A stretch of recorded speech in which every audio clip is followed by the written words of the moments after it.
वहां की सरकार खालिस्तान के मांगने वालों को प्रोत्साहन दे रही है, समर्थन दे रही है, उनको हमले करने की छूट दे रही है। मैं समझता हूं कि ये एक बहुत बेईमान स्थिति है और वहां के हिंदू निवासियों को ये स्मरण रखना होगा कि कानून हमें आत्मरक्षा का अधिकार देता है। मैं कनाडा में हुई इस घटना की भर्त्सना करता हूं।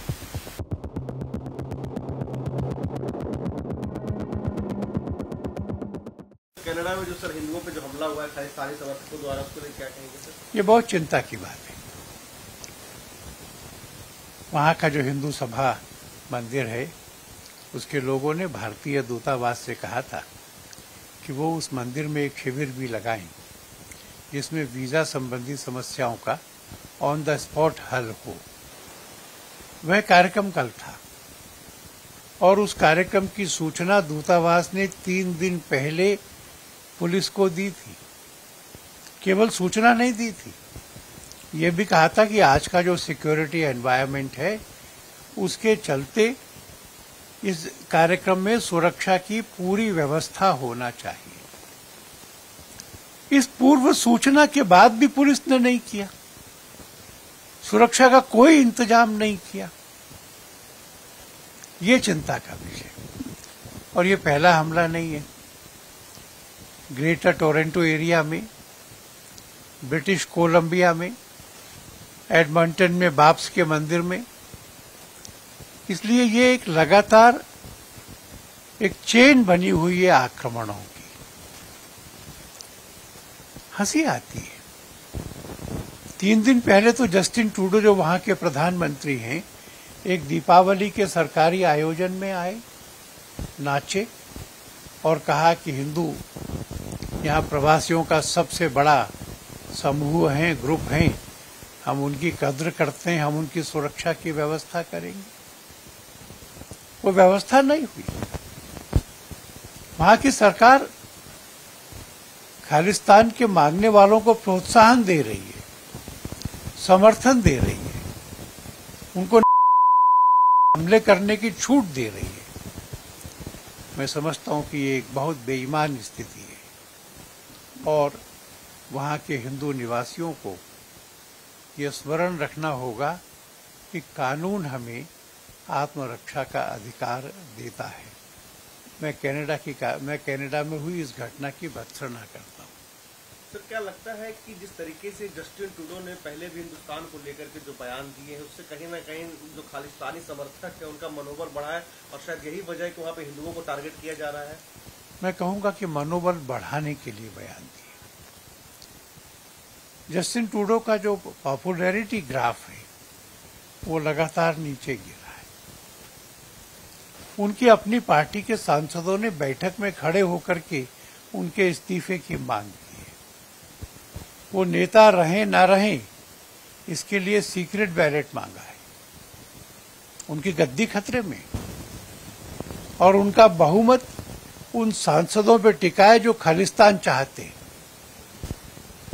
अपनी कुर्सी बचाए रखने के लिए वो कनाडा के अंदर की लॉ एंड ऑर्डर सिचुएशन, वहाँ के धार्मिक सौहार्द का वातावरण, वहाँ का कानून और भारत कनाडा के संबंध, इन सब चीजों को दांव पे लगा रहे हैं।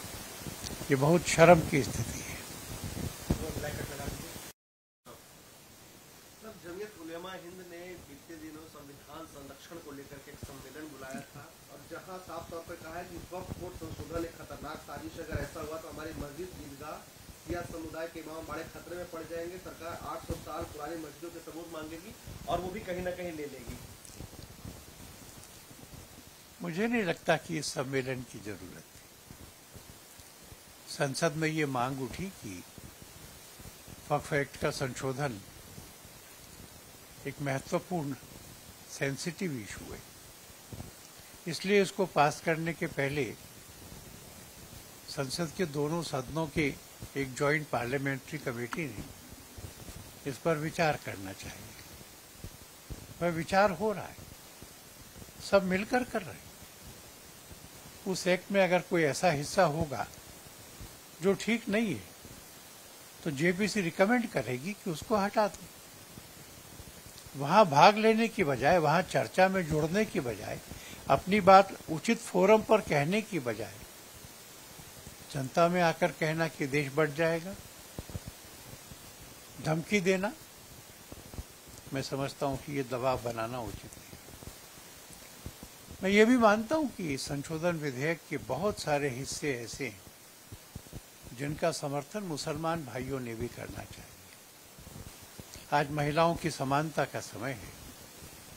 महिलाओं की समानता के समय में ये कहना कि वक्फ बोर्ड में और वक्फ काउंसिल में 2 बहनें भी होनी चाहिए, मुस्लिम बहनें, इसका स्वागत तो सबने करना चाहिए। वक्फ का पैसा विधवा, परित्यक्ता, जरूरतमंद महिलाओं, बच्चों को मिलना चाहिए। वक्फ उल औलाद में किसी भी महिला का हक नहीं मारा जा सकेगा, इसका कोई विरोध कर सकता है? ये प्रावधान कि जो व्यक्ति भूमि दान कर रहा है या संपत्ति दान कर रहा है वो उसकी होनी चाहिए। मालिक दान करे, मालिक हो तो। लोग हमको आते हैं, उनके पास भी जाते हैं, झगड़े की संपत्ति उनको सौंप देते हैं। ये तो भगवान का भी अपमान है, ये खुदा का भी अपमान है। और इसलिए भूमि के कागज ठीक हो, वह दान एक डीड के द्वारा दिया जाए, वो डीड सबकी जानकारी के द्वारा एक जगह डिस्प्ले होनी चाहिए सिस्टम में। ये प्रावधान तो अच्छे लगने चाहिए। क्या आपको और वक्फ को दिया गया दान अल्लाह का हो जाता है, इसलिए इसकी पाई पाई का पारदर्शी हिसाब होना, कितने पैसे आए, कहां से आए, जिस जमीन से, संपत्ति से आए, क्या वो पर्याप्त है, उसका किराया, वो आमदनी, कहां कितने खर्च हुए, कौन सी भूमि किस उपयोग में आ रही है। कहीं वहां प्राइवेट लोगों ने कब्जा करके वर्कशॉप तो नहीं बनाया हुआ, घर तो नहीं बनाया हुआ। दिल्ली में तो 80% वक्फ प्रॉपर्टीज एनक्लोज्ड है। ये प्रावधान अच्छे हैं। मैं अपेक्षा करूंगा सबसे कि शांत मन से जेपीसी में चर्चा करें और उसमें से जो सबके लिए उचित होगा, जो मुसलमानों के भी हित में होगा, वो संशोधन लाया जा सकेगा। क्या लगता है कि इस तरह के जो बयान दिए जा रहे हैं कि भाजपा चाहती है कि वो वक्फ कानून के जरिए मुसलमानों के मंदिर, मस्जिदों को हड़प लिया जाए, और साथ ही साथ वो पॉलिटिकल दबाव में बनाने की कोशिश कर रहे हैं कि भाजपा की हुकूमत जो है वो बैसाखी पे चल रही है टीडीपी और नीतीश कुमार के, तो उनको क्यों बुलाएंगे? तो ये पॉलिटिकली भी मसला है क्या, और कहीं ना कहीं देश को तोड़ने की कोशिश की? हड़पने का कोई सवाल नहीं है। मुझे कोई भी ऐसी धारा नहीं बताई गई है, ना मुझे पढ़ने से समझ में आई है जिससे मुसलमानों का या वक्फ की किसी संपत्ति को छीना जा सकेगा। अगर कोई सरकार की संपत्ति वक्फ हो गई है उसको तो वापस लेना चाहिए, पर बाकी चीजों के बारे में सुरक्षा है, आश्वासन है, और कहीं उनको आपत्ति दिखती हो तो चर्चा करें, धमकियों से नहीं चलेगा। सवाल ये भी है कि मोदी ने कहा कि मैं गठबंधन की पॉलिसी को ठीक मानता हूं, और इंडी गठबंधन के राहुल ने कहा कि हमारी सरकार बनेगी तो हम सभी को अपने धर्म के अनुसार चलाएंगे, तो हमने इंडी गठबंधन को समर्थन दिया और उनकी जीत हुई है। इंडी गठबंधन के सब सांसदों की संख्या मिला ली जाए सबकी, तो भी वो भाजपा से कम है। मुझे किसी ने कहा कि कांग्रेस आई के 99 सांसद आए,